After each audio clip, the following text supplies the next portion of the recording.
बिस्मिल्लाहिर्रहमानिर्रहीम, अस्सलाम वालेकुम, good morning and welcome to morning at home. मैं हूँ आपकी मेज़बान जुगन कासिम और आज बात करूँगी सबसे पहले बीमारियों की। आजकल हर दूसरे घर में कोई ना कोई इंसान किसी सीरियस बीमारी में मुब्तला है। किसी को ब्लड प्रेशर का इशू है तो किसी को हाई ब्लड प्रेशर का इशू है जिसको हम हाइपरटेंशन भी कहते हैं, किसी को डायबिटीज़ की प्रॉब्लम है, किसी को जॉइंट्स का इशू है। बहुत से प्रॉब्लम्स और इश्यूज़ जो हैं आजकल लोग फेस कर रहे हैं और इसका मेजर रीज़न व्यूअर्स हमारी खुराक भी है। लेकिन इस पे बात करने से पहले आज का जो दिन पाकिस्तान समेत दुनिया भर में मनाया जा रहा है वो है वर्ल्ड हाइपरटेंशन डे। अब वर्ल्ड हाइपरटेंशन एक और वर्ड है, एक और टर्म है हाई ब्लड प्रेशर के लिए। अब बहुत से लोग जो हैं आजकल इस बीमारी का शिकार हैं। आज 17 मई है और वर्ल्ड वाइड ये डे मनाया जा रहा है लोगों को अवेयरनेस देने के लिए। अवेयरनेस क्यों? क्योंकि व्यूअर्स अक्सर हम लोग अपनी ज़ात के साथ ऐसी ज़्यादतियाँ कर जाते हैं और रियलाइज़ नहीं करते कि जो ज़ाहिरी ज़्यादती है वो तो अपनी जगह है, लेकिन इंटरनली जो हम अपने ऑर्गन्स के साथ कर रहे होते हैं वो बहुत ही हॉरिबल होता है। अक्सर लोग जो हाइपरटेंशन का शिकार होते हैं वो साथ में वेट का भी इशू फेस कर रहे होते हैं, ओबेसिटी की तरफ यूजुअली वो होते हैं। अब नॉर्मल ब्लड प्रेशर क्या होता है? 120 और 80 अगर आपका ब्लड प्रेशर है तो ये नॉर्मल कंसिडर किया जाता है। इससे अगर ज़रा सा लो भी चला जाए तो उस पर टेंशन की बात नहीं होती। मेरा फॉर एग्ज़ाम्पल 160 होता है और मेरे वेट और हाइट के हिसाब से इसको नॉर्मल कंसिडर किया जाता है। लेकिन एलिवेटेड ब्लड प्रेशर किसको कहते हैं? 120 से 130 के बीच में, ठीक है, और आपका जो बिलो वाला है वो 80 पे अगर हो।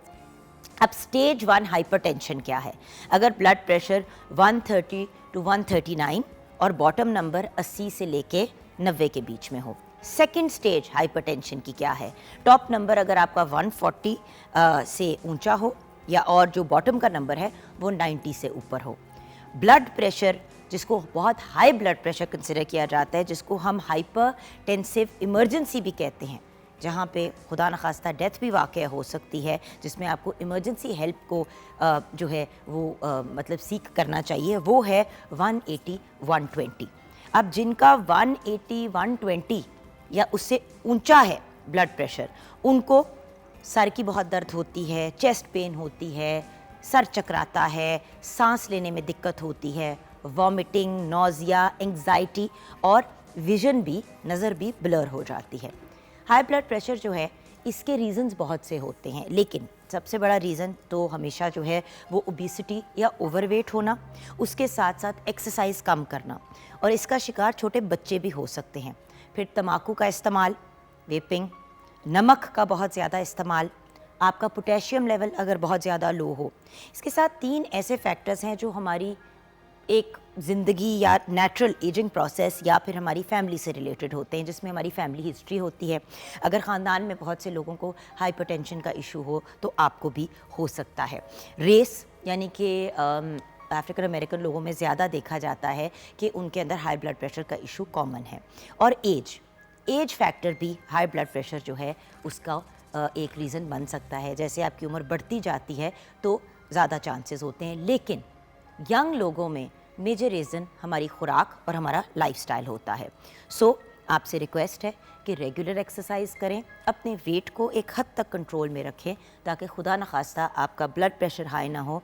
यंग लोगों में हाइपरटेंशन एक बहुत ही आजकल के पॉइंट ऑफ व्यू से हैरान कुन और अपसेटिंग बात है, क्योंकि छोटे छोटे बच्चों का जब ब्लड प्रेशर बहुत हाई चला जाता है और उनको हाइपरटेंशन की मेडिसिन लेनी पड़ती है, ब्लड प्रेशर की मेडिसिन लेनी पड़ती है, तो उसके असरात उनके बाकी ऑर्गन्स पे भी होते हैं। सो ख़ास ख्याल करना चाहिए, एक्सरसाइज करें, नमक का खाने में कम इस्तेमाल करें, वेट को कंट्रोल में रखें। अच्छी खुराक का मतलब ये नहीं है कि पाए निहारियाँ खाते रहें, ज़रा थोड़ी सी नेचुरल ऑर्गेनिक खुराक की तरफ जाएं और अपने खाने के अंदर तेल की मिकदार कम करें। बिला वजह के जो कार्ब्स जो आपकी हेल्थ के लिए अच्छे नहीं हैं, जैसे कि चीनी हो गई, सफ़ेद चीनी, सफ़ेद आटा, इस किस्म की चीज़ों को अवॉइड करें। सफ़ेद आटे से मुराद मेरा मैदा। देखिए, जौ का दलिया भी होता है, अगर आप उसका इस्तेमाल करें वो आपको हेल्प करेगा इस मामले में। लेकिन अल्टीमेटली एतदाल, बैलेंस के साथ अगर चलेंगे तो ना तो वेट बहुत ज़्यादा होगा और ना ही बहुत कम होगा। और बहुत ज़्यादा वेट जब हो जाता है तो उसके साथ हाइपरटेंशन तो एक प्रॉब्लम है, इससे रिलेटेड और भी बहुत से मसाइल हो सकते हैं। 042992000648 पे आप कॉल कर सकते हैं। मॉर्निंग एट होम हमारा फेसबुक का पेज है। अच्छा व्यूअर्स, यहाँ पे आपको इंट्रोड्यूस कराना चाहूँगी, हमारी बहुत ही प्यारी टीम हमारे साथ है। किचन की तरफ बढ़ूँगी, लेकिन ऑफ कोर्स जब वहाँ बात करूँगी तो पीछे मेरे भाई भी नज़र आएंगे, तो आपको पता होना चाहिए कि आज हमारे साथ कौन कौन है। हमारे साथ शहजाद अली हैं कीबोर्ड पे, मोहम्मद इकबाल साहब on the bass guitar, then we have Sajid Ali on the drums and we have Shahid Ali on the tabla और जग्गू खान हमारे प्यारे से जग्गू दादा on the ढोलक as well। अस्सलाम वालेकुम प्यारे प्यारे भाई और हमारे सीनियर्स। अच्छा व्यूअर्स, आपको पता है ट्रिब्यूट वीक चल रहा है, उस पर हम अभी बात करेंगे, लेकिन पहले किचन की तरफ बढ़ते हैं जहाँ पे शेफ़ ज़ूफ़िशा मुरीद हमारे साथ हैं। अस्सलाम वालेकुम। वालेकुम अस्सलाम। आज आप क्या बना रही हैं ज़ू? आज मैं बना रही हूँ कड़ी चावल। Very nice. तो कड़ी चावल मैं बना रही हूँ, बनाऊंगी मैं बहुत ट्रेडिशनल तरीके से नहीं बनाऊंगी, जल्दी जल्दी बनेंगे। जल्दी जल्दी बनेंगे। और साथ साथ जो मेरी अंडरस्टैंडिंग है कि आज आपने सोचा कि थोड़ा सा वेजिटेबल्स का भी इस्तेमाल करेंगे पकौड़ों में, वरना नॉर्मली कड़ी पकौड़े बेसन के ही बनते हैं, बेसन के पकौड़े बनते हैं और फिर बेसन की कड़ी बनती है। अब उसमें पकौड़ों में सिर्फ स्पाइसेस होते हैं और बेसन होता है, लेकिन मैंने कहा कि हम इसमें सब्जियाँ इस्तेमाल करते हैं और एक तो टेस्ट चेंज हो जाता है, वैसे भी सब्जी यूटिलाइज हो जाती है। अब जिनके पोटेशियम लेवल्स लो होते हैं उनके लिए आलू बहुत अच्छा है। और आप अब जैसे कि अगर पकौड़े ये बनाएंगे, चले हम रेसिपी की तरफ आते हैं तो हमारे व्यूज़ को पता चल जाएगा। हमने इसके अंदर आलू और प्याज और हरी मिर्चों का इस्तेमाल करना है, लेकिन आप और भी वेजिटेबल्स डाल सकते हैं। कुछ लोग कद्दू थोड़ा सा कद्दूकश करके डाल देते हैं, पालक चॉप करके डाल देते हैं, तो आप कोई भी वेजिटेबल्स जो हैं पकौड़ों में मिक्स करके उसको बना सकते हैं। जी, तो कड़ी चावल बनाने के लिए हमें सबसे पहले चाहिए दही 1 किलो, प्याज 1 कप, टमाटर 1 कप, अदरक लहसुन का पेस्ट 2 खाने के चम्मच, बेसन आधा कप, सुर्ख मिर्च हस्बे जायका, हल्दी हस्बे जायका, नमक हस्बे जायका।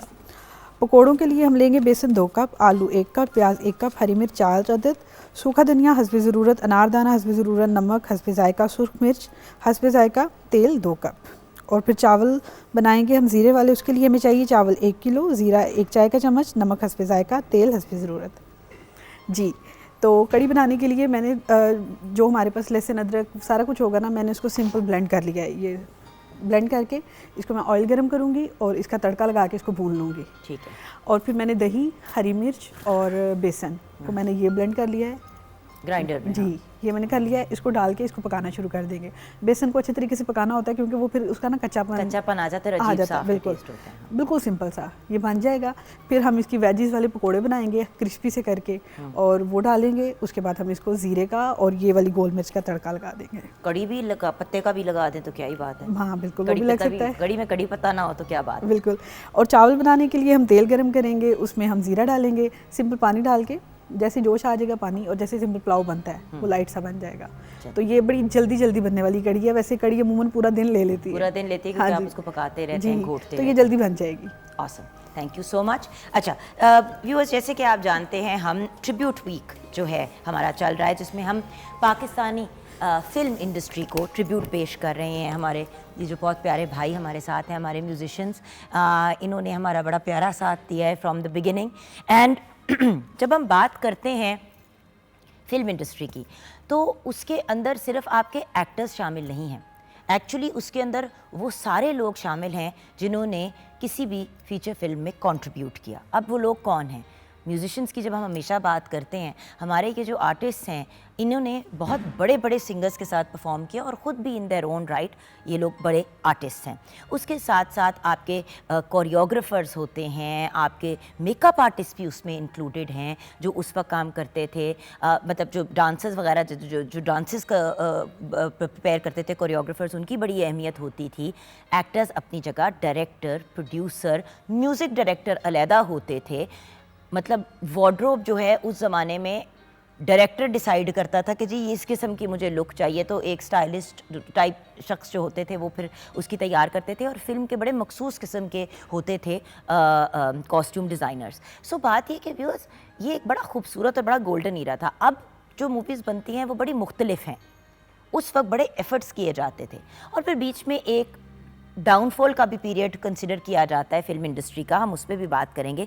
लेकिन आज हमने 1950 से 1980 तक तो कल बात की, आज 1981 से लेके 2000 तक की हम बात करेंगे, जिसमें बहुत सी सुपरहिट फिल्में भी थीं, सुपरहिट सॉन्ग्स भी थे, सिनेमा का उस वक्त इन्वायरमेंट क्या था, इस पे हम बात करेंगे। लेकिन मोहम्मद इकबाल भाई, आपसे हम इकबाल भाई ये जानना चाहेंगे कि आपने तो उस दौर में साथ काम किया है बड़े बड़े सिंगर्स के साथ, तो उस वक्त का म्यूज़िक कैसा था? उस वक्त म्यूज़िक सारी दुनिया जानती है कि बहुत अच्छा म्यूज़िक जो आज तक चलेगा और चलता रहेगा सारी ज़िंदगी। बड़े सिंगर आए जिनमें नाहिद अख्तर साहिबा भी थी, जिनमें महनाज बेगम भी थी, अल्लाह उनको जन्नत नसीब करे। फिर सायरा नसीम भी आई हैं, हमारा चन्ना आई हैं, उसके बाद फिर नसीबो लाल आई है, ठीक है ना जी। ये और मौसीकार एम अशरफ साहब आए।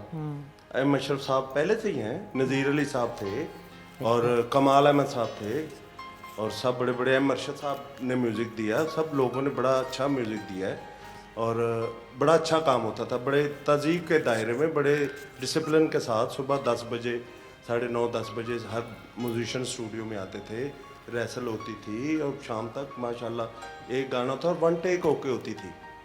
बड़े परफेक्ट लोग थे, बड़े बड़े म्यूजिशियन, बहुत बहुत बड़े। भाई नामदार साहब, अल्लाह उनको जन्नत नसीब करे, इलियास साहब, रियाज साहब, जफर साहब, इकबाल साहब, ताफो साहब, बल्लू खान, कोपा साहब। लेकिन देखिए ना, आपने इतने लोगों के नाम ले लिए, आजकल जब हम देखते हैं तो हमारे म्यूजिशियंस का नाम भी नहीं आता, क्योंकि एक तो फिल्मों में ऐसा कोई म्यूजिक ही नहीं डाल रहा। जी जी। मतलब बड़ा अफसोस होता है। मैं by the way viewers item number के पॉइंट ऑफ व्यू से नहीं बात करी, भाई हर मूवी के अंदर एक रोमांटिक सॉन्ग होता था, एक सैड सॉन्ग होता था। डायरेक्टर्स जब प्लान आउट करते थे तो आजकल मूवीज़ मुझे ऑलमोस्ट ऐसे लगता है कि जैसे टेली फिल्म्स बन रही हैं, एंड कुछ बहुत अच्छी बड़ी अमेजिंग फिल्म्स भी बनी हैं। उस वक्त माहौल ऐसा होता था, लेकिन कोई इक्का दुक्का बड़ी अच्छी फिल्म, हर साल 1 या 2 कोई अच्छी फिल्म आती है। उस दौर में तो हर दूसरी फिल्म हिट होती थी। बिल्कुल। और बड़े बड़े निसार हुसैन बख्श साहब का नाम मैं ज़रूर लूँगा, जिनका सानी कोई नहीं हुआ। अकॉर्डियन उन्होंने इतना ज़बरदस्त बजाया है।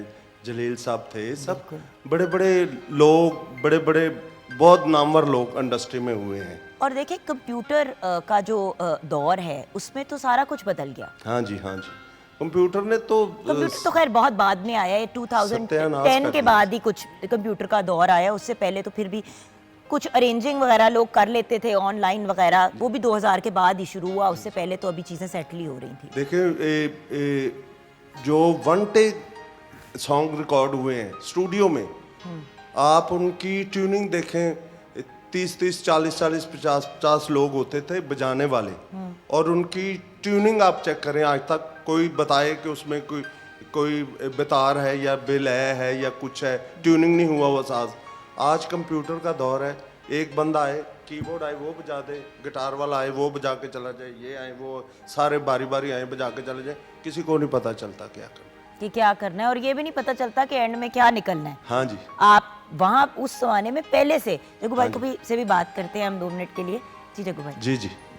जग्गू भाई ने कहा मैं नहीं बात करूंगा, लेकिन मैं करूंगी। पर जग्गू भाई देखिए, ज़माना बहुत ज़्यादा चेंज हो गया है, हर चीज़ ऑनलाइन ही हो रही है, और वही वाली चीज़ देखिए आपस में बजाने में और अलग-अलग बजाने में बड़ा फ़र्क है, नहीं?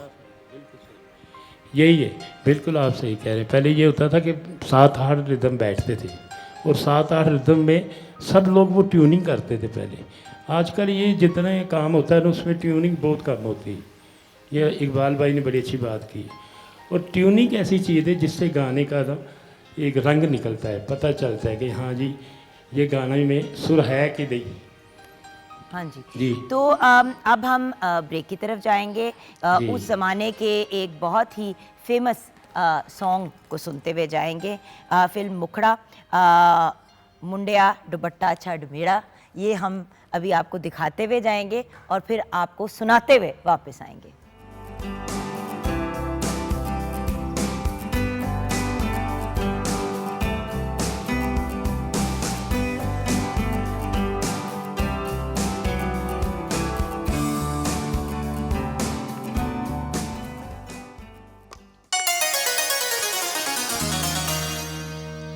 मुंडिया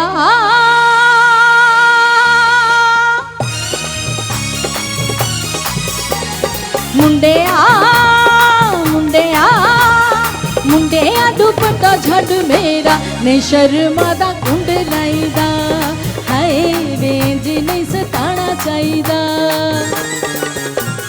ਕੁੜੀਏ ਕੁੜੀਏ ਕੁੜੀਏ ਬਦਾਮੀ ਰੰਗ ਤੇਰਾ ਨੀ ਕੁੰਡ ਚ ਲੁਕਾਣਾ ਚਾਹੀਦਾ ਨੀ ਸੱਜਣਾ ਨੂੰ ਤਰਸਾਈਦਾ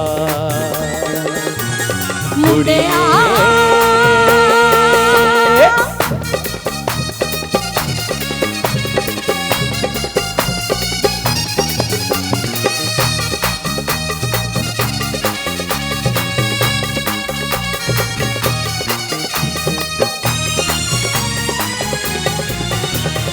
रोकी तुरा मेरे रोकी वेखण दे रोकी होवांगे बदनाम सजना जोड़ा मैं हथ पे जोड़ा मैं तन्नू पे मोड़ा ना मिले सरेआम सजना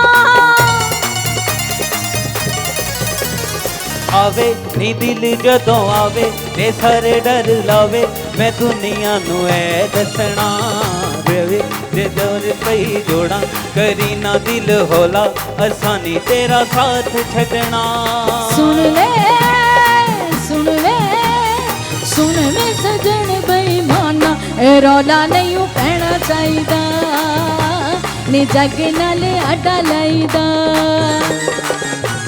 मुंडिया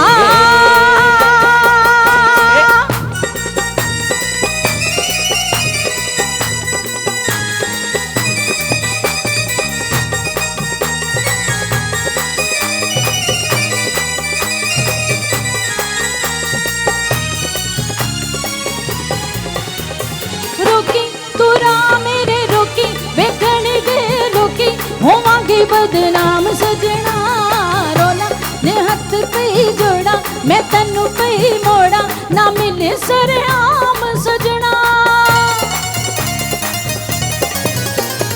आवे नी दिल जदों आवे ते सारे डर लावे मैं दुनिया नू ऐ दसना रौला जे पै गया रौला करी ना दिल हौला आसानी तेरा साथ छड़ना सुन ले सुन ले सुन में सजन बेईमाना ए रौला नहीं पैना चाहिदा नी जग नाल अड्डा लाईदा मुंडिया मुंडिया मुंडिया दुपट्टा छड्ड मेरा नी शर्मा दा कुंड लाईदा हाय वेंज ने सताना चाहिदा कुड़िए कुड़िए कुड़िए बदामी रंग तेरा नी कुंड च लुकाना चाहिदा नी सजना नू तरसाईदा मुंडिया क्या बात है, एब्सोल्युटली ब्रिलियंट। व्यूअर्स, मेरी बहुत ही प्यारी सहेली, मेरी सुख दुख की साथी, हमारे मुल्क की सुपरस्टार सायरा नसीम साहिबा हमारे साथ हैं। अस्सलाम वालेकुम सहेली। वालेकुम अस्सलाम। आजा मेरी गुड़िया। और एक शख्स जो काफ़ी टैलेंटेड हैं और हम इनकी कामयाबी की दुआ भी करते हैं, और हमारे अप एंड कमिंग बहुत ही टैलेंटेड आर्टिस्ट हैं हुर अब्बास, इन्होंने भी में ज्वाइन किया। आ जाओ। अच्छा, सायरा जी को माशाल्लाह अपनी म्यूज़िक की कॉन्ट्रीब्यूशंस के लिए तमगा इम्तियाज़ से भी नवाजा गया है।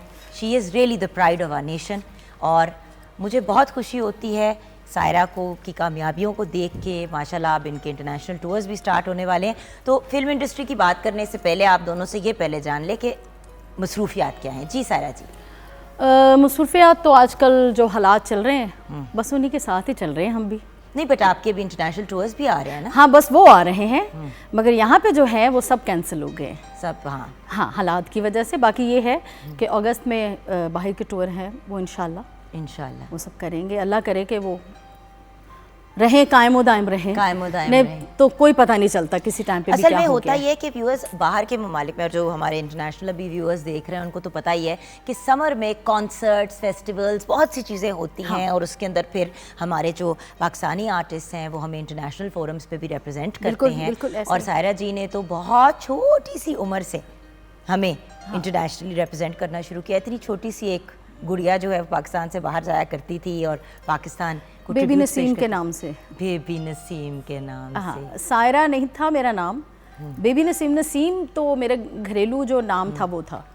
मतलब बेबी भी कहते थे, छुटकी सी एक चीज फ्रॉक में घूम रही होती थी भाग रही अला, तो तुम भी तो छुटकी सी होगी, तुम कौन से की अम्मा हो? नहीं, अब तो कब लगता ही है कि अम्मा हूँ। नहीं, और नहीं, अब नहीं, तो अम्मा नहीं, है, ये हम हो ही नहीं हम सकता। दोनों अम्मा बन हो चुकी ही- हैं। हाँ, शुक्र अल्हम्दुलिल्लाह, शुक्र आप दूसरी अल्हम्दुलिल्लाह। अम्मा पे जा रही थी, मैं वो तो शुक्र है, शुक्र मामा है। अम्मा की बात कर रही हूँ। मामा, वो तो शुक्र है अल्हम्दुलिल्लाह, बट शुक्र अदा करना चाहिए खुदा का। अच्छा, और अपना बताइए कि आजकल आपकी क्या मसरूफियात हैं? सेम जैसे सायरा जी ने कहा है कि Same, same। हालात कुछ ऐसे हैं। बाकी यह है कि अल्हम्दुलिल्लाह पहले से बेहतर हो जाएंगे, उम्मीद भी है कि- इंशाल्लाह। और इंशाल्लाह। बाकी यह है कि म्यूज़िक एल्बम पे वर्क चल रहा है, साथ में कुछ बाहर के भी प्लान। मेरे भी कुछ 4 कॉर्पोरेट शोज थे, वो कैंसिल हो गए या डिले हो गए। और वही वाली चीज़ होती है कि मतलब ऑब्वियसली देखें जो हालात चल रहे होते हैं उसके हिसाब से हमें भी मैनेज करना बिल्कुल पड़ता ऐसे है।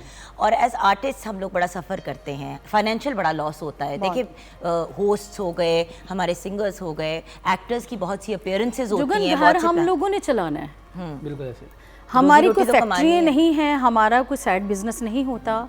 हमारा सिर्फ यही होता है कि यहाँ से आना है और हमारे घर चलने हैं। बिल्कुल ऐसे ही। और होना वैसे यही चाहिए। अब ये सोच होनी चाहिए कि साइड बिजनेस बहुत ज़रूरी है। बिल्कुल बिल्कुल। अगर घर चलाना है तो बहुत ज़रूरी है। मैंने इसीलिए अपनी स्किन केयर है कि भी साथ साथ ब्रांड चलाई, बहुत बिकॉज अच्छी जब बात है। कोविड में भट्टा बैठा था तो वाहिद चीज़ थी जो चल रही थी वो थी ऑनलाइन का काम, बिल्कुल ऐसे ही। क्योंकि एटलीस्ट उससे थोड़ी बहुत एक्सेसिबिलिटी हो रही थी। तो एज लॉन्ग एज वो चीज़ें कायम और दायम रहें, एटलीस्ट सिलसिले चलते रहते बिल्कुल, हैं। बिल्कुल अच्छा ऐसा। सायरा जी, 1980s to 2000 की बात करें, 80s तो छोड़ दें, जब हम 90s to 2000 की बात करते हैं तो बेबी नसीम जो हैं वो मंजर आम पे आ चुकी थी, बट सुनने वाला कान तो हमेशा से था। तो उस ज़माने की मूवीज़ और उसके म्यूज़िक के बारे में हमें क्या बताओगे? म्यूज़िक तो जो पुराना है हमारा, उसका जवाब नहीं। वो अभी तक ये देख लें कि वो लगता है कि नया काम हो रहा है। अभी भी ये देख गाना गाया है हमने, मुंडिया दुपट्टा छड़ मेरा, वो नया ही लगता है। अभी भी लोग उसको रिमिक्स कर रहे हैं हमारे गानों को। क्लासिक है। और ये मतलब आप देखें कि शादी कोई ओकेजन हो, मेहंदी हो, तो ये चल मस्ट रहा है, ये लगना है, हर जगह लगना है। क्लासिक सॉन्ग्स है हमारे। मगर वो दौर तो उसके बाद भी अच्छा ही, मतलब चूड़ियाँ और बहुत सारे सॉन्ग में मेरे तो फिल्मों के जो सॉन्ग आए हैं बहुत बहुत अच्छे। मुझे मेरी खुशकिस्मती ये कि मुझे म्यूज़िक डायरेक्टर ही वही मिले। नज़ीर अली साहब, वो इतने अच्छे हमारे म्यूज़िक डायरेक्टर थे, अल्लाह ताला उनको जन्नत नसीब करे। वजाहत अत्रे साहब, उनको अल्लाह ताला जन्नत नसीब करे। जुल्फ़कार अत्रे, अल्लाह उनको ज़िंदगी दे। बहुत सारे, एम अशरफ साहब, सबसे पहला गाना मैंने फ़िल्म का गाया तो एम अशरफ साहब का गाया। कितने अर्सा पहले? बच्ची थी तब तो, छोटी थी, मतलब मेरी एज हो कि कोई 13-14 साल। तो फर्स्ट फिल्म सॉन्ग मैंने प्लेबैक सिंगिंग से शुरू किया, प्लेबैक सिंगिंग से ही शुरू प्लेबैक किया था। सिंगिंग से। उसके बाद टेलीविज़न में मैंने फिर स्टार्ट किया, फिर रेडियो पाकिस्तान और ये। मगर यहाँ से हमें सीखने को बहुत कुछ मिला है। बिल्कुल। ये एक एकेडमी का दर्जा रखते हैं। हमारे तलफ़ुज़ रेडियो पाकिस्तान से, ये PTV का काम किया यहाँ से, क्योंकि बहुत सारे पुराने हमारे जो बड़े शायर हैं, लेजेंड हमारे, मतलब गालिब हो गए, मीर तकी मीर, इन लोगों की, फैज़ साहब, मतलब उनके इनकी गज़लें गा के हमारे तलफ़ुज़ अच्छे हुए। हमारा ये गाने का तरीका जो गज़ल का है वो बेहतर हुआ। बट न्यू से आप देखें ना, देखिए नए सिंगर से मुझे गिला नहीं है, मुझे एक्चुअली फिल्म मेकर से ये गिला है कि म्यूज़िक के ऊपर अब कोई तवज्जो नहीं दी जाती। किसी की भी आवाज़ अच्छी लगी, उसको लिरिक्स दे दिए और कहे भाई ये गा दो। देखिए म्यूज़िक डायरेक्टर के बगैर गाना इट्स लाइक आप फिल्म बना रहे हैं डायरेक्टर के बगैर। आप बताओ कि फिल्म इंडस्ट्री का, ये म्यूजिशियन बैठे, ये भी फिल्म इंडस्ट्री के मतलब फिल्म इंडस्ट्री का तो हम यही बात करते हैं ना कि वो तो देखिए अगर मूवीज बन भी रही हैं तो उनमें और टेलीफिल्म में क्या फ़र्क है? अगर उसमें कोई म्यूजिक नहीं है, कोई सॉन्ग्स नहीं है, तो कोई आप खुद ही डांस नहीं देख है। लो, हाँ। चूड़ियाँ मूवी बहुत अच्छी थी, बहुत अच्छी, म्यूजिक की वजह से बहुत ज़्यादा हिट हुई। बिल्कुल ऐसे ही, बहुत ज़्यादा, बिल्कुल ऐसे ही। उस दौर में अच्छा म्यूज़िक आ रहा था। अब ये है कि अब सिर्फ और एक्शन की तरफ ध्यान दे रहे हैं। लड़की लड़का अच्छा होना चाहिए, भाई एक एक्शन एटम मूवीज सॉन्ग भी होना उस जमाने चाहिए। की, उनमें म्यूजिक होता। पता है मुझे व्यूअर्स, मैं म्यूजिक पे क्यों अड़ी हुई हूँ? क्योंकि अभी मूवी नहीं आती थी, उसके सॉन्ग्स के टीजर्स आने शुरू हो जाते थे और हम लोग इतनी एक्साइटमेंट होती थी कि यार आधी से ज्यादा मूवीज एक जमाने में तो फिल्मों के गानों पे ही चलती थी। मूवी इतना नहीं लोग देखने के लिए जाते थे, वो गाना देखने के लिए जाते थे। जुगन हमने काम किया है इन लोगों को और तो रॉ पता है। बकायदा कैसेट हम- खरीदते थे पूरी हाँ, पूरी फिल्म कैसेट्स, की, वही फिल्म की कैसेट होती वो थी। स्पूल पे वो सारी रिकॉर्डिंग, मतलब एवेन्यू स्टूडियो, बारी स्टूडियो, शानूर स्टूडियो में वहाँ ट्यूनर नहीं लगते थे, कंप्यूटर नहीं था, हमने किया है मैनुअल काम, और मैनुअल काम बहुत मुश्किल होता है। बिल्कुल ऐसे। अब तो सुरीला कर देते हैं ट्यूनर से। बिल्कुल सही कह रही हैं। और ये बताओ कि लास्ट टाइम, क्योंकि आप न्यूअर जनरेशन में उससे हो, लास्ट टाइम पूरे बैंड के साथ गाना कब आपने रिकॉर्ड कराया? मतलब टीवी पे या मतलब स्टूडियो में? स्टूडियो में। अब तो ये होता ही नहीं है। बिल्कुल ऐसे ही। अब तो ऐसा है कि वो कंप्यूटर में आपने अलहदा गाया हाँ, जाके, बिल्कुल ऐसे। और जैसे कि हमारे ये हमारे हाँ जी, हाँ जी, सुपरस्टार म्यूजिशियंस यही बता रहे थे कि कल्ले कल्ले एक एक बंदा जाके कुछ ना कुछ बचा देता है, उसको फिर जोड़ देते हैं।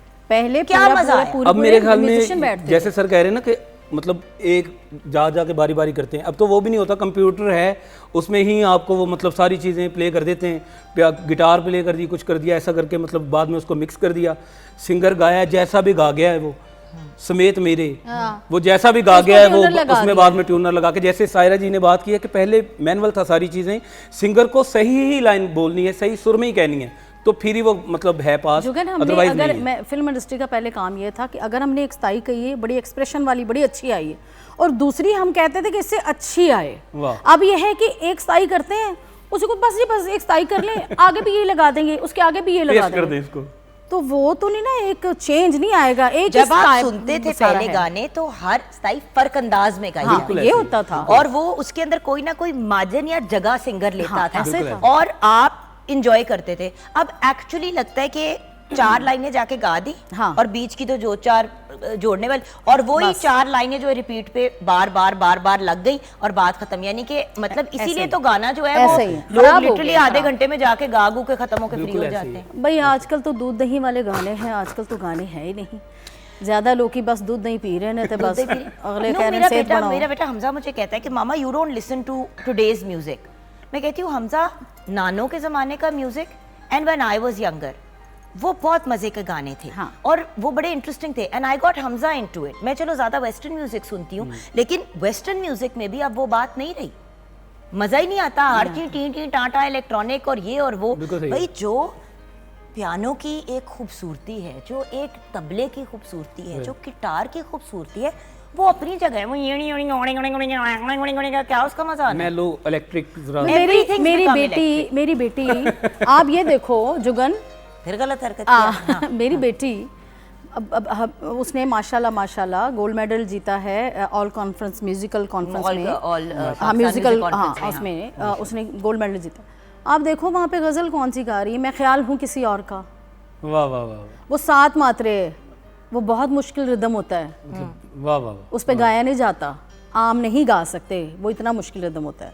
और कितने सालों की है हमारी चुटकी? वो अब 10 साल की माशाल्लाह अब हो गई है, अब हो गई, मगर वो पहले वो 7 साल की एज में उसने एक नोहा पढ़ा था, हाँ जी, कलाम किया था उसने, बीबी को पुरसा दिया था, उसके बाद फिर इसने स्कूल में ही इसके प्रिंसिपल ने सुना कि ये तो माशाल्लाह बहुत अच्छा बच्ची गाती है, फिर उसने ये फिर अब पिछले साल उसने विन किया है। अब यही तो बात है ना व्यूअर्स, देखें यंग जनरेशन म्यूज़िक की तरफ आना चाहती है लेकिन सीखे बगैर आना चाहती है। अब एक बहुत ही टैलेंटेड माँ की एक टैलेंटेड बेटी, उसकी उस्ताद उसकी माँ है, और उसके अलावा भी उसके उस्ताद। नहीं जी, वो मेरी उस्ताद है जुगन, वो ऐसी रूदारी करती है, मुझे कहती है मामा ये जरा सुने, मैंने एक जगह खुद से बनाई है, वाकई में वो ऐसे। बट वही चीज है ना, राइट एज पे अगर आप ट्रेन करना शुरू करो, दैट्स द प्रॉब्लम व्यूअर्स।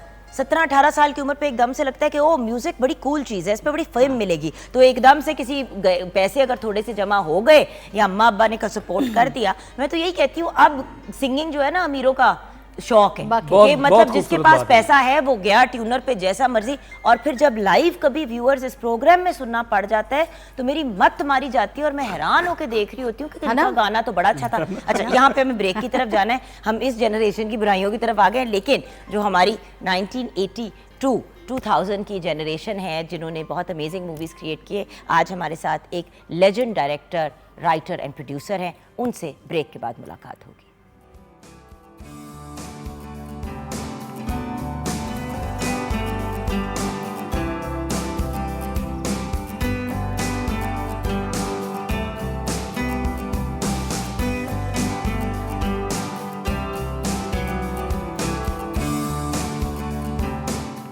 जी जी हाँ व्यूअर्स, जानो सुन जरा, क्या खूबसूरत classic song, a classic till today, everyone absolutely loves it. Anwar Rafi साहब ने इसको गाया था। ये गाना फिल्म जीवा का है, directed by the legend director, writer and producer Syed Noor sahab. 1994 में ये फिल्म जो है ये बनाई गई थी। अस्सलाम वालेकुम नूर साहब। वालेकुम अस्सलाम। Sir, as a guest of honour आपको वेलकम करना चाहेंगे। हम फिल्म इंडस्ट्री को ट्रिब्यूट पेश करने की कोशिश कर रहे हैं। कोशिश कर रहे हैं कि हमारा जो यूथ है कुछ उनको भी आइडिया हो कि भाई किस अमेजिंग इराज थे हमारी फिल्म इंडस्ट्री के। एक्चुअली आजकल की ही बात होती है और आजकल की फिल्में वो फिल्में नहीं हैं जो बनती थी, और जो बनती थी वो कि फिर क्या ही बनती थी, जैसे कि जीवा वाज अ स्मैश हिट। ऐसे ही है जुगन, मैं बताऊं आपको, जब हम लोग काम कर रहे थे तब हमें कहा जाता था, जब जीवा वगैरह बना रहे थे हमें कहा जाता था मसूद परवेज़ साहब बहुत अच्छी फिल्म बनाते थे, खलील कैसर साहब ने बहुत अच्छा काम किया। आपको हर दौर का अपना एक प्रेजेंस है, अपनी एक छाप है वो जो छोड़ के जाता है। तो अब ये जो दौर है हम इसको अपनी नज़र से नहीं देख सकते, हमको उन बच्चों की नज़र से देखना है जो यंगस्टर्स हैं, लेकिन उसको इसमें फ्यूजन है, इसमें फ्यूजन बनाना पड़ेगा। लेकिन नूर साहब देखें, डेकेड्स, एक डेकेड नहीं बहुत सी डेकेड्स में मूवीज़ के गानों पे, कोरियोग्राफी पे प्रॉपर म्यूज़िक डायरेक्टर्स होते थे। अभी हम यही ब्रेक से पहले बात कर रहे थे, अब तो कोई भी सिंगर इसकी आवाज़ अच्छी लगी जो आपको सस्ते में, जो सीधी बात है सस्ते में पड़ता है, उसको लिरिक्स दिए और कही ये जाके फलां स्टूडियो पे रिकॉर्ड कर लेना, ना कोई म्यूज़िक डायरेक्टर ना कोई बताने वाला। भाई ये बड़ी एक काविश होती थी फिल्म को बनाना, it was not a joke. Music जो है ये फिल्म की बैकबोन है एक्चुअल, और चाहे दिलीप कुमार साहब हैं, चाहे मधुबाला है, चाहे अंजुमन मैडम हैं, चाहे साइमा हैं, चाहे आसिया मैडम हैं, चाहे रीमा है, इनके गाने हिट हुए तो ये हिट हुए। और फिरदौस मैडम ने उनके लिए गाना बंद कर दिया तो उनका डाउनफॉल शुरू हो गया। बिल्कुल। तो ये म्यूज़िक का इतना पावर होता था फिल्म में। अब म्यूज़िक को सिर्फ नाचने के लिए रख दिया गया है, एक बीट बजा दे, उसमें बीट बज, और वो सिंगर खुद कह रहा होता है नाचें। ऐसे से मैं हैरान होता हूँ कि ये भाई सिंगर खुद फिर नाचना शुरू ऐसे हो गए। ऐसे करता है कि क्लैप करें, भाई तुम अच्छा गाओ क्लैप हो जाएगी। बिल्कुल बिल्कुल। हम लोगों ने तो उनको देखा है कि मेहदी हसन साहब रिहर्सल कर रहे हैं बज़मी साहब के साथ, अभी मैं जिक्र कर रहा था रंजिशी से दिल्ली दुखाने के लिए, तो उसकी रिहर्सल कर रहे थे और वो नहीं कह रहे थे कि मैं अच्छा गा रहा हूँ, बज़मी साहब कह रहे हैं वाह खान साहब, वाह खान साहब। क्या कहना। तो ये बातें बेसाख्ता निकलनी चाहिए, ज़बरदस्ती नहीं होनी चाहिए। अच्छा sir, 70s, tail end of 70s and 80s में आप फिल्मों में काम कर रहे थे, आप you were writing and you were assisting and all of that stuff. फिर 90 राइट सर, और फिर 90s में, नहीं मैं 76 से राइटर 76, हाँ, तो 70s में राइटिंग हमारी शुरू हो गई। फिर आप साथ साथ मूवीज़ के ऊपर you started working on them as a director as well, and then 90s में तो फुल ब्लोन फिर आप एज अ डायरेक्टर, राइटर वो सब कुछ कर रहे थे। मैं उस जर्नी की बात करना चाहती हूँ कि 1980s को कंसिडर किया जाता है पंजाबी दौर। कुछ इसके बारे में हमें क्लैरिटी देंगे, क्योंकि देखिए फिल्म जीवा एक टर्निंग पॉइंट था हमारी, कोई शक नहीं है। सरगम, ये सारे एक टर्निंग पॉइंट थे हमारे लिए। नहीं इसमें कोई शक नहीं है। तो जरा उस जर्नी को हमारे साथ डिस्कस करेंगे 80s से शुरू होके। हाँ, वो दौर सुल्तान रई साहब का दौर था, मुस्तफ़ा कुरैशी साहब का दौर था, क्योंकि नए नए ये लोग इंट्रोड्यूस हुए थे, और अकमल साहब का और मज़हर शाह साहब का पंजाबी फिल्मों से, लाला सुधीर का, तो वो निकल गए थे फिल्म इंडस्ट्री से और ये लोग इन कर गए थे, और इन्होंने एक नया सिनेमा, एक नया स्टाइल इंट्रोड्यूस कराया था। मज़हर शाह साहब तो बड़क मारते थे, तो ये लाउड बोलते थे, बड़क नहीं मारते थे लेकिन लाउड बोलते थे। मुस्तफ़ा कुरैशी साहब धीमे लहजे में बात करते थे, तो एक कंट्रास्ट था।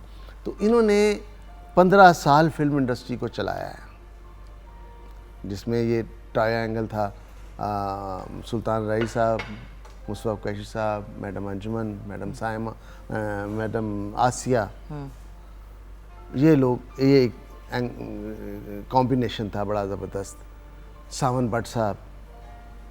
तो इन लोगों ने फिल्म इंडस्ट्री को चलाया है, कोई माने या ना माने। लोग कहते हैं कि जी ये बुरी फिल्में थी, बुरा सिनेमा था, मिजाज ख़राब किया। कतन नहीं, देखें उसको देखने वाले थे तो फिल्में बन रही थी, सिनेमा भरे हुए थे उन्हीं फिल्मों पे। अगर वो बुरी होती, वो आपके लिए मेरे लिए बुरी हो सकती है। देखिए वही वाली बात जो शुरू में हमने की कि देखिए हर बंदे का अपना एक टेस्ट होता है। एक बंदा रैप म्यूजिक सुनता है और दूसरा जो है वो बहुत ही slow and relax jazz music सुनता है या रिदम एंड ब्लूज सुनता है। हर बंदा सिर्फ पॉप कल्चर की तरफ नहीं उसका रुझान होता, लेकिन ये उस वक्त के पॉप कल्चर का हिस्सा बन गया था। उस वक्त का ये पॉपुलर सिनेमा था, और कुछ लोग जाते थे अपने आप को बहादुर करने के लिए, बाहर निकलते थे, फिल्म देख के बड़क मारते थे। बाज़ लोग हंसने के लिए जाते थे, जो इंटेलेक्चुअल थे, पढ़े लिखे थे, और जी कॉमेडी फिल्म देखी, वो एक्शन फिल्म है और उसको कॉमेडी फिल्म कंसीडर करके हंस रहे हैं। और देखो जी सुल्तान अली हंस रहे हैं तो लाल लाल दंद पन्ना नजर आ रहा है। साहब वगैरह भी तो होते थे ना, तो वो तो कॉमेडी टच ऐड करते थे ऐसी चीजों में। नहीं, इनकी हर इस फिल्म के जो मुकालमे होते थे, एक्टिंग होती थी, वो उसको कॉमेडी तस्वर करते थे, मतलब तंज करते थे। सही। तो वो सुल्तान रही साहब के मरने के साथ ही वो सिनेमा खत्म हो गया, वो बाब बंद हो गया और फिल्म जो है वो डिक्लाइन में आ गई पंजाबी। और जब डिक्लाइन में आ गई तो हमारा दौर शुरू हो गया। अब you see that's my point. आपको कब और किस तरह ख्याल आया कि फिल्म जीवा बनानी चाहिए? नहीं, जीवा से पहले मैंने कसम बनाई थी and that was a huge hit. मैं बल्कि कल पढ़ भी रही थी कि you know it was an absolutely phenomenal film. उसके बाद फिर जीवा आई एंड देन उसके बाद तो फिर वन आफ्टर द अदर आपने हिट दी। जुगन मेरा देखें, जो फिल्म इंडस्ट्री में स्टार्ट था 70 में मैंने ज्वाइन किया, तो 75 तक मैंने असिस्ट किया सुलेमान साहब को। और सोसाइटी गर्ल आई थिंक 76 में। मेरा उर्दू फिल्मों से स्टार्ट था और मैं लिखता चला गया उर्दू फिल्में। तमाम डायरेक्टर्स उस वक्त के, यानी अगर मैडम शिमी मारा को देखें तो उनकी सारी मिस सीरीज़ मैंने लिखी, miss Hong Kong, miss Singapore, miss Colombo, play boy. And society girl by the way was a huge hit of its time, और वो नूर साहब ने लिखी थी। मैंने कहा मैं क्लियर कर दूं कि वो एज अ राइटर इस वक्त हम बात कर रहे हैं एंड असिस्टिंग आल्सो। जी हाँ, और इधर साथ में दहलीज, आहट, नाराज, साइमा फिल्म का नाम था। मैंने कुछ नहीं कहा, क्लियर आपने किया। मैंने कहा कर दो ना कि वैसे भी आप साइमा कहते नहीं है, साइमा जी कहते हैं, तो हमें समझ आ जाएगी। जी सर। तो ये फिल्में उधर जान मोहम्मद साहब के साथ, टीना, बैंकॉक के चोर, हांगकांग के शोले, मनीला की। ये बहुत फनी। अच्छा, मुझे ये नाम बड़े फनी लगते थे। हर मुल्क का नाम अटैच कर दिया और वहां पे जाके शूट भी की। और ये क्यों करते थे सर? क्यों बाय द वे, मतलब ये लोग देखते थे, ये इतनी बड़ी हिट्स हैं जो वो उस जमाने में आम आवाम कहाँ इमेजिन करती थी कि जहाज पे बैठेंगे और कहीं जाएंगे। So just watching that was an experience. फिर परवेज मलिक साहब के साथ मैंने हलचल, जंजीर, मतलब इस तरह तमाम डायरेक्टर्स के साथ मैं उर्दू फिल्में लिख रहा था। ठीक है। तो मैंने जब ये कसम के बारी आई तो उस वक्त पंजाबी का दौर था। इवन मेरे उस्ताद साहब ने भी पंजाबी फिल्म प्रोड्यूस की, शिकरा और पता नहीं क्या समथिंग। तो मैंने कहा नहीं, मैंने अगर डायरेक्शन का स्टार्ट लेना है तो मैं उर्दू फिल्म से लूँगा। अपने पैसे थे थोड़े बहुत, अपने पैसों से वो फिल्म बनाई, वो फिल्म कामयाब हो गई, थोड़ा सा हौसला बढ़ा। अब ये वो मोमेंट है कि सुल्तान अली साहब पैरेलल काम कर रहे हैं, उनकी फिल्में चल रही हैं, तो मैंने सेकंड फिल्म जीवा बनाई, वो कामयाब होगी। तीसरी फिल्म सरगम बनाई, वो कामयाब होगी, और यहाँ असैसिनेशन हो गया उनका। और उसके बाद फिर पंजाबी डायरेक्टर्स भी उर्दू फिल्में बनाने लगे, उन्होंने उर्दू फिल्में बनानी शुरू कर दी। मैंने कहा मैं आप पंजाबी बनाऊंगा। ये क्या बात हुई। अच्छा लेकिन अब इसकी तरफ वो काम करना चाहिए ना जो। सर उस जमाने में किन किन आर्टिस्ट को आपने इंट्रोड्यूस करा? आई थिंक रेशम जी को नहीं भी। नहीं पहले आए इरम हसन, सलीम शेख, ये दोनों इंट्रोड्यूस हुए कसम में। अच्छा। सेकंड जीवा, रेशम, बाबर अली। थर्ड सरगम, अदनान समी। अदनान समी ने कभी गाना भी नहीं गाया था जब मैंने उसको लिया। सरगम तो पाकिस्तान, इंडिया, पूरी दुनिया में स्मैश हिट फिल्म। Smash hit. आर्टिस्टों को भी, मुझे भी सारे गाने मैंने गाए ना। बिल्कुल मैं गाती थी। संगम का सुपर हिट गाना मेरा दिल तोड़ के ना जा। इनकी मेहरबानी है। नहीं जी, इनकी मेहरबानी है। एवं नाराज रहते ने हर टाइम, मगर इनकी मेहरबानी है। थोड़ा जो हो जाता है। नहीं नहीं ये यहाँ मानता को नहीं। नहीं मैं मानती हूँ, रेशम नहीं हूँ मैं, की हो गया है सायरा। वैसे ही मैं क्या ना जड़ी नहीं मानती ओदा ना आया है। अच्छा चले कोई बात नहीं। जो आप कह गए हैं ना मजाक मजाक में, वो बहुत बड़ी बात है। अच्छा सो ये हो गया। साथ ही फिर हवाएं आ गई, वो बड़ी बहुत बड़ी एक अलग सिनेमा था। संगम आ गई, फिर सब उर्दू की तरफ आ गए। गाने मेरे भी पूछो ना, सबके, हम सबके थे गाने। गाने हाँ अब गाने की तरफ आ रही हूँ, एक्टर्स की तो बात कर लूं। मुझे भी किया ना सदके जान। चल हाँ वो गानों की तरफ। इसको एक्ट्रेस भी बना देते ना तो फिर कहा था इन्होंने, कहा था इन्होंने, कहा था आपने? हाँ, बस मेरे अखा से पर्दे पे है पर्दे में कि दांत टूटे ने मेरे, मतलब कहा था इन्होंने। मुझे देखे इतने बड़े, ये देखो जरा, कहते फिर मैं सायमा नजर आ गई। हाँ जी, पहले मुझे कहा था घूंघट के लिए, ये बात सच्ची है। अब ना माने तो वो अलग बात है, गाने मैंने ही सारे घूंघट के गाए हैं ना। अच्छा ये बताइए कि ये मैं सायरा से अक्सर इस चीज़ पे मैं गिला भी करती हूँ कि भाई जब गाती हो और इतने खूबसूरत अंदाज में गाती हो, एक्सप्रेशन की तो कोई कमी नहीं है, नहीं, तो बिल्कुल एक्टिंग करनी चाहिए थी, बट खैर आपके अपने ना। लेकिन आना नहीं था ना किसी और ने। इसने एक तो इंटरेस्ट नहीं था इसका। हाँ गाने की तरफ, हाँ एक ही ठीक है।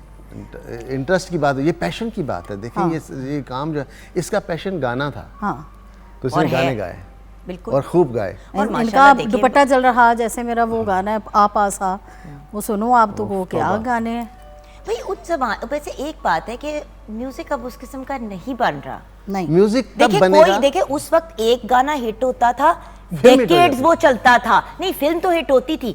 आज भी आपकी फिल्मों के गाने शादियों पे, ओकेजन्स पे, सुख दुख के मौकों पे चलते हैं। लास्ट गाने मेरे हिट हुए मजाजन के। बिल्कुल बिल्कुल। उसके बाद कोई स्कोर हिट नहीं हुआ। मजाजन के ऑल सॉन्ग्स वर हिट।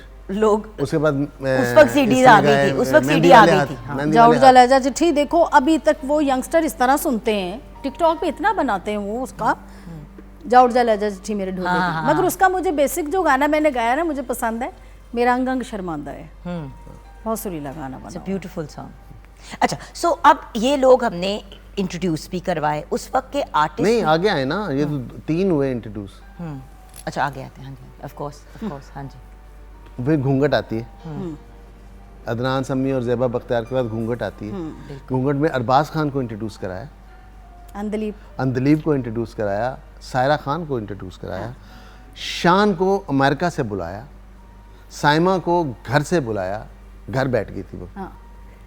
उसको सुल्तान रही की बेवा कहते थे, बेवा हीरोइन। असैसिनेशन हो गया था ना उनका, तो उसके बाद उनको फिल्में बन नहीं रही थी। तो और वो तो काम ही उनके ज़्यादातर तो उस वक्त, हाँ। वहीं से ही उसका पीक शुरू होता है। बिल्कुल। उससे पहले तो वो नहीं देखिए उस वक्त वो कर रही थी काम, बट बात ये कि उस वक्त वो मूवीज बेसिकली मर्दों की थी, ये नाचने के लिए आती थी। ये लोग सिर्फ डांस या थोड़ा एक दो लाइना बोल के थे, खुदाफिज। They were not interested, male oriented, very very male centric. आपने खवातीन को फिर एम्पावर किया। जी मैंने जब डाकू रानी बनाई है, आप देख, अच्छा वो आगे जिक्र आएगा उसका।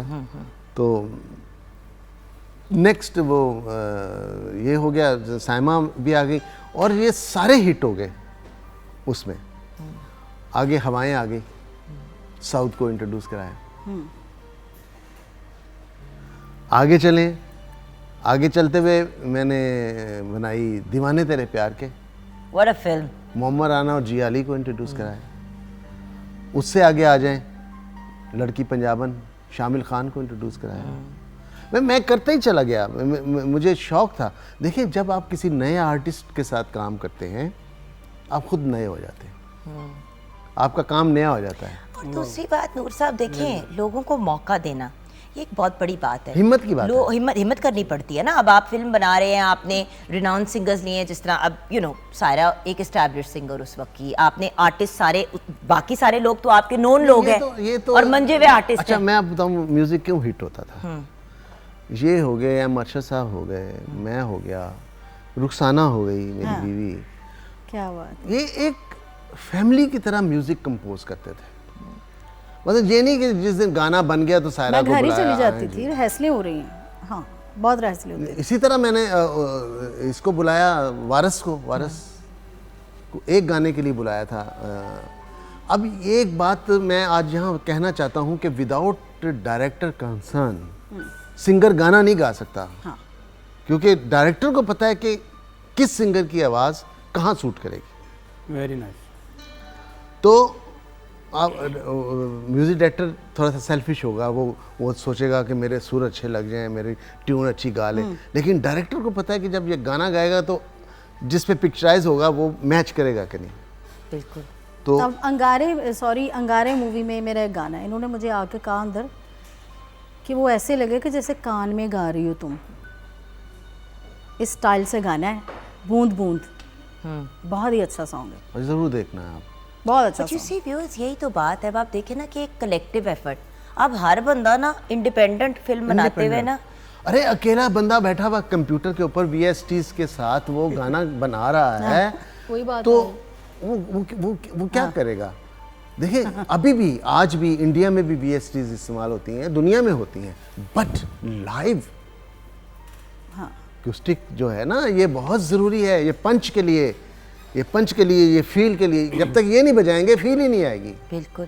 जितना मर्जी बड़ी VSTs ले आए आप, वो निकल जाएंगी, मज़ा नहीं आता। अच्छा, और आपसे कुछ सुनते सुनते हम ब्रेक में जाएंगे, वापस आएंगे तो नूर साहब से 1980s टू अबाउट 2000 का जो एक फिल्म इंडस्ट्री का ईरा था उस पर बात करेंगे, in which he was a superstar, and वहाँ से इनका बीइंग अ लेजेंड की जर्नी स्टार्ट हुई।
हाँ व्यूअर्स, वो फिल्म जो पूरी दुनिया में एक स्मैश हिट थी, 1995 में सरगम फिल्म जो है वो आई, मतलब 1994 में इन्होंने एक स्मैश हिट थी, उसके बाद 1995 में एक और स्मैश हिट, जिसमें singer and actor Adnan Sami Khan, Zeba Bakhtiyar साहिबा भी थी।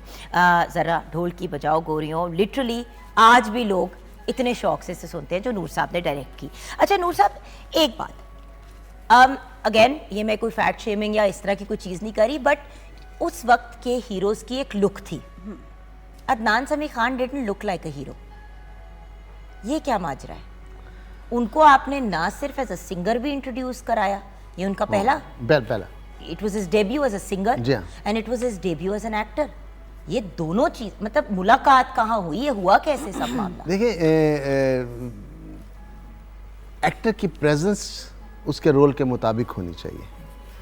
बीइंग ए राइटर, मेरे पास राइटिंग का एक्सपीरियंस था, तो मेरे जहन में जो शक्ल बनती थी उस रोल की, हीरो की, वो कोई ऐसी थी, फक्कड़ सा, मोटा सा, अमीर बच्चा, बर्गर खाने वाला, बर्गर फैमिली से उसका ताल्लुक है, वो म्यूज़िक सीखना चाहता है।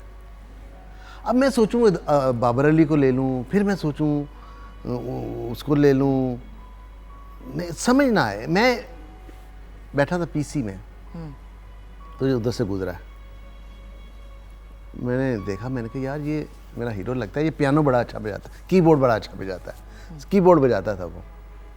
मैंने रोक के उसे कहा कि भाई सुने, आपका नाम अदनान है? हाँ। मैंने कहा मेरा नाम सैयद नूर है। जी। मैंने कहा फिल्म में काम करोगे? कहता जी। दो बार जी जी का। मैंने कहा मैं सीरियसली कह रहा हूँ, आप फिल्म में काम करो, मैं एक म्यूज़िकल फिल्म बना रहा हूँ, तो आप उसमें काम करें। नहीं मुझे तो कोई एक्सपीरियंस नहीं है। मैंने कहा वो मुझे एक्सपीरियंस वाला बंदा नहीं चाहिए। कहते जी आप मेरे डैडी से बात करें। लो जी, डैडी से बात करें। अच्छा जी। वो उन दिनों कनाडा से आए हुए थे, वहाँ सफ़ीर थे वो इस्लामाबाद में। मैं चला गया इस्लामाबाद, क्योंकि मुझे लग गया कि इसी को हीरो बनाना है। मैं जब मिला हूँ साइमा खर साहबा, उसकी आंटी, वो बहुत काइंड, और वो बहुत चाहती थी अदनान को। उन्होंने मुझे रिसीव किया, मुझे अंदर ले गई। तो वो जब एम्बेसडर साहब आए तो उन्होंने पहला लफ्ज़ जो कहा कि आप हमारे साथ मजाक कर रहे हैं, ये हीरो बनेगा? मैंने कहा हाँ जी। तो इस्लामाबाद से उठ के लाहौर से इस्लामाबाद गए बात करने के लिए, तो पहला सवाल ये आप मजाक कर रहे हैं? भाई कोई लाहौर से इस्लामाबाद मजाक करने आता है? वही ना। नहीं, अपने बेटे के हवाले से नहीं, वो ही कि मतलब मैंने कहा जी मुझे ये चाहिए, और चूंकि ये शोबिस से इनका ताल्लुक है और कर रहे हैं, तो व्हाई नॉट फिल्म। मेरे आर्गूमेंट्स हुए कुछ, और बहरहाल वो मान गए, हमने एक एग्रीमेंट किया। तो मैंने उनको कहा कि कंपोज भी आप करें, गाने कंपोज भी आप करें। उन्होंने कहा अच्छा ठीक है। यहाँ डिफेंस क्लब में मैंने उनको ठहराया, रियाजुर्रहमान सागर साहब मैंने उनसे मिलाए। तो मैंने कहा जी कुछ दिन तो इनको आप गाने सुनाएं दुनिया जहान के, ये समझे कि गाने होते क्या हैं, किस तरह कंपोज होते हैं, किस तरह अरेंज होते हैं। तो सब सुनते रहे। तो पहला गाना जो उन्होंने बनाया, क्या है यही तो प्यार है, क्या है, जरा गाना। वाह वाह, बड़ा अच्छा कहा आपने। हाँ जी, क्या नाम, क्या है? क्या है? कुछ नहीं।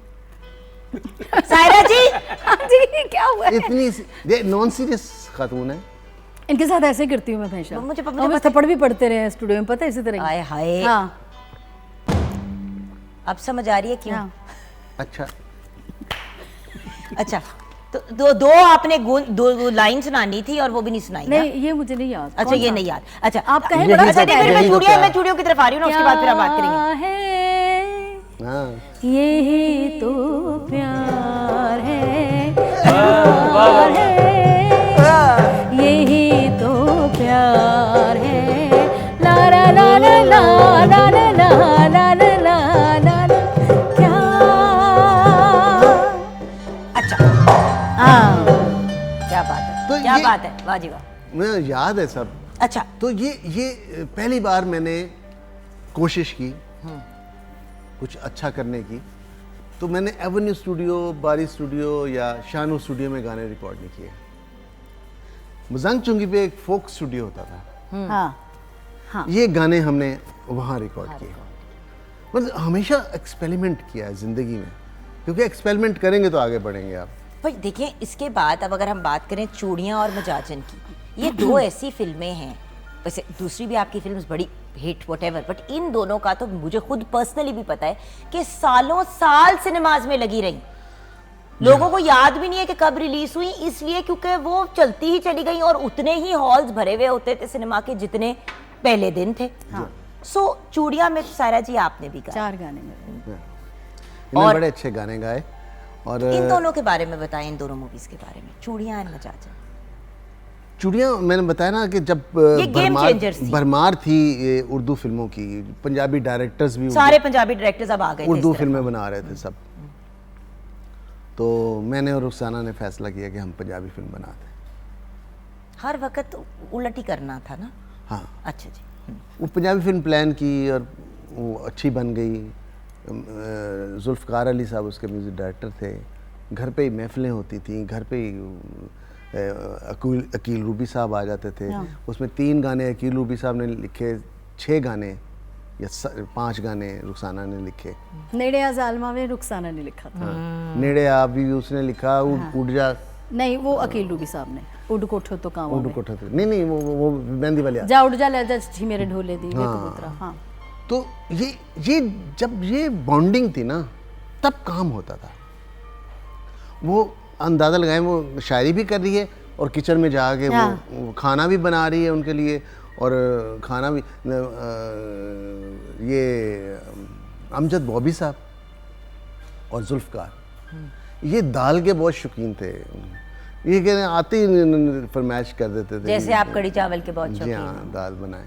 तो इस तरह ये बॉन्डिंग के साथ काम हुआ है। आज बॉन्डिंग नहीं है।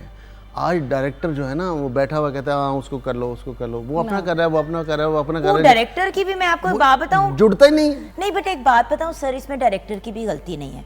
एक्टर ने आपने उसको फिल्म में साइन कर लिया, ना कोई रिहर्सल, ना कोई बैक एंड, ना कोई कुछ। जिस दिन शूट है मैनेजर से गुफ्तगू हो रही है, एक्टर से बात ही नहीं हो रही। वो एक्टर पहुंचता है सेट पे, अपना काम करके चला जाता है, ना 2 मिनट बैठ के रोटी खाई एक दूसरे के साथ। देखिए ये बॉन्डिंग्स उस जमाने में व्यूअर्स होती थी।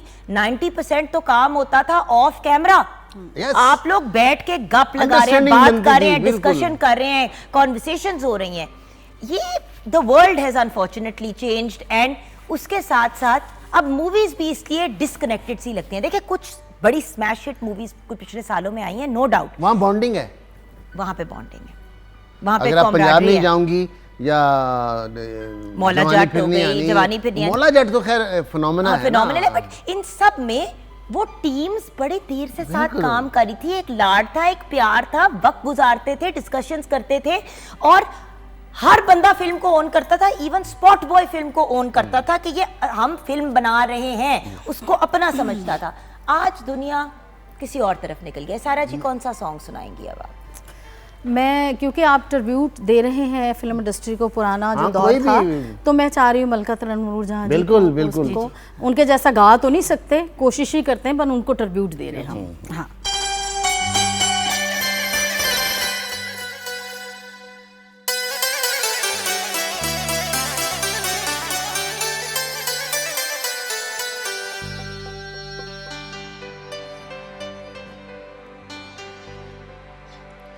मैं ते मेरा दिल भर जानू, भुलिया ते प्यार कहानी। मैं ते मेरा दिल भर जानू, भुलिया ते प्यार कहानी।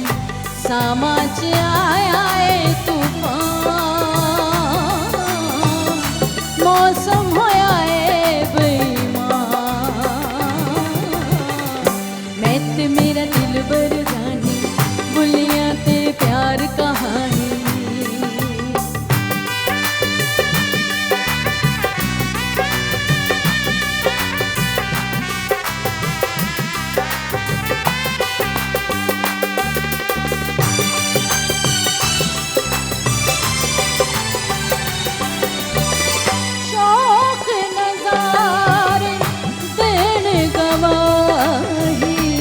मिलके टूर प्यार दे राही।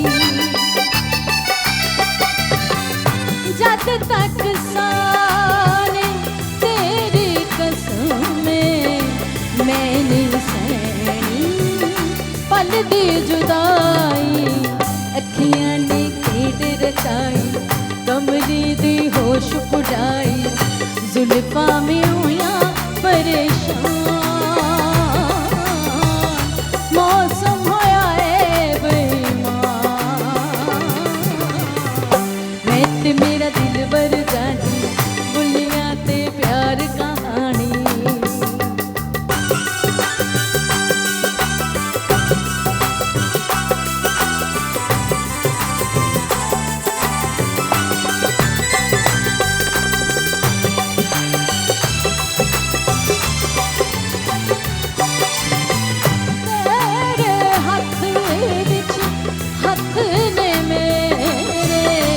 हर पासे अग बलदी जावे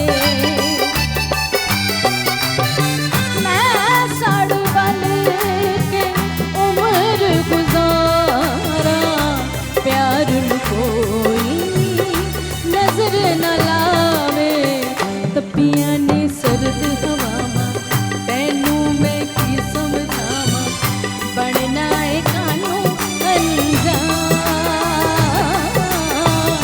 मौसम होया है बेईमान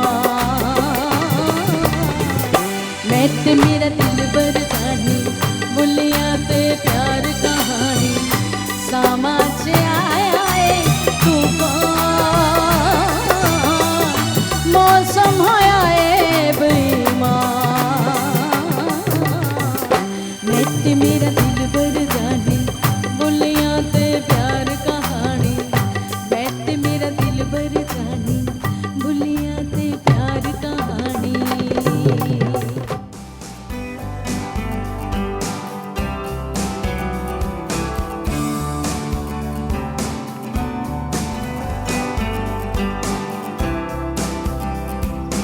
welcome back from the break viewers. अभी हम यही डिस्कस कर रहे थे कि फिल्म संगम एक बहुत बड़ी स्मैश हिट फिल्म थी जिसमें वारिस बेग को एज अ सिंगर इंट्रोड्यूस कराया गया, सैयद नूर साहब ने डायरेक्ट की, और आ प्यार दिल में जगह एक बहुत बड़ा स्मैश हिट जो वारिस बेग साहब ने हमारे यहाँ पे भी बड़ी दफ़ा परफॉर्म किया है। किचन में जल्दी से नज़र डालते हैं। जी शेफ सूफिशा, हमारी कड़ी बिल्कुल तैयार है और ज़ीरे वाले चावल भी बिल्कुल तैयार हैं।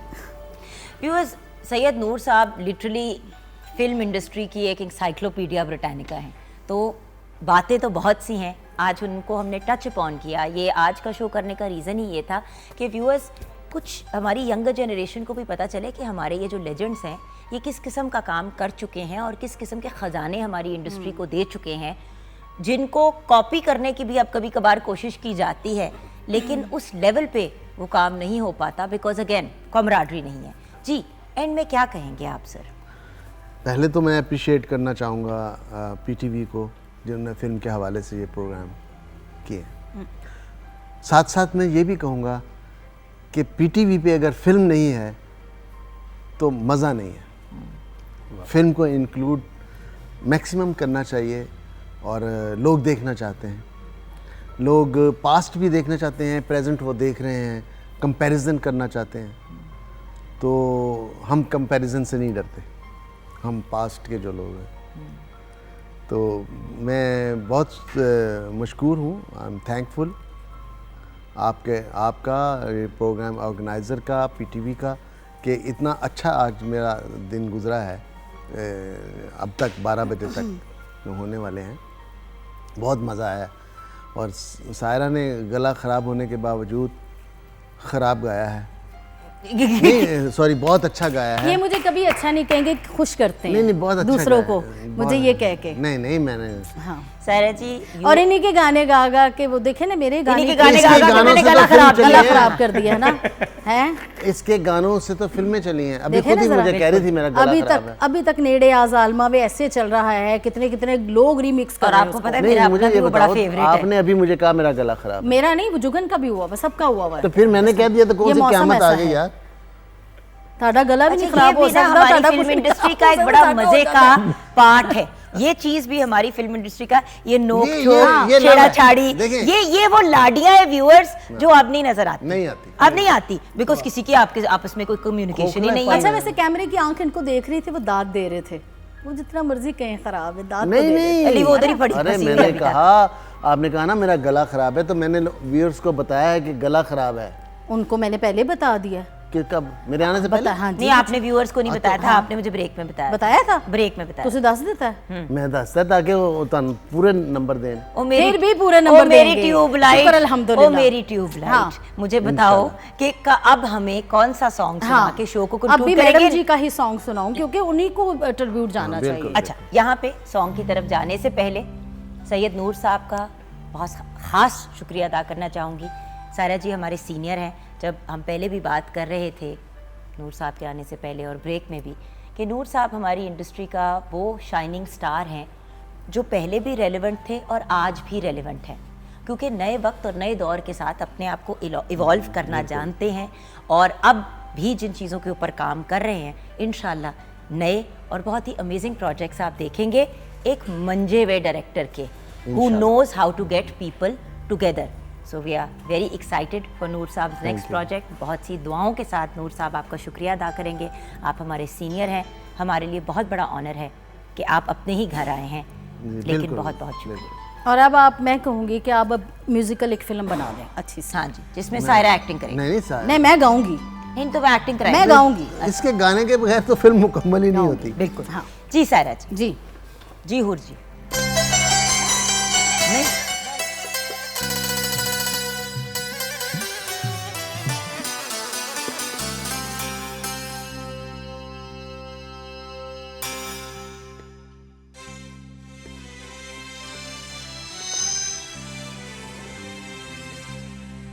जाज तो मैं तेरी, तू मेरा सजना वे। जाज तो मैं तेरी, तू मेरा सजना वे। जाज तो मैं तेरी।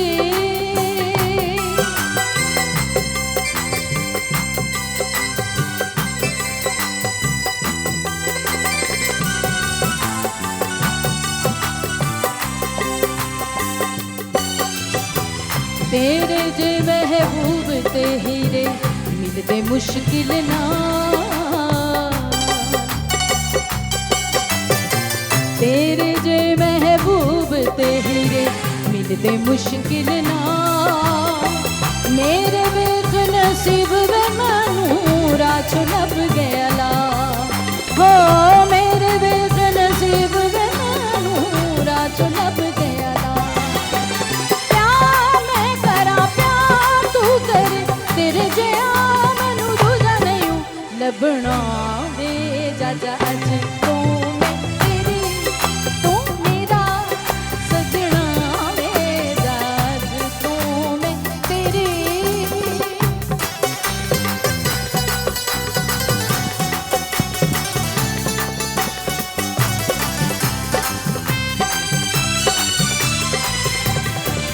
अज तो सोने सजना मेरी तेरे हथ विच डोर। अज तो सोने सजना मेरी तेरे हथ विच डोर। कहना जीत लैना की वेद तरछावे मोर। हो कहना जीत लैना की वेद तरछावे मोर। तू फड़े मैं फड़ा, तेरे जया मैनू दूजा नहीं लभना वे। जाजा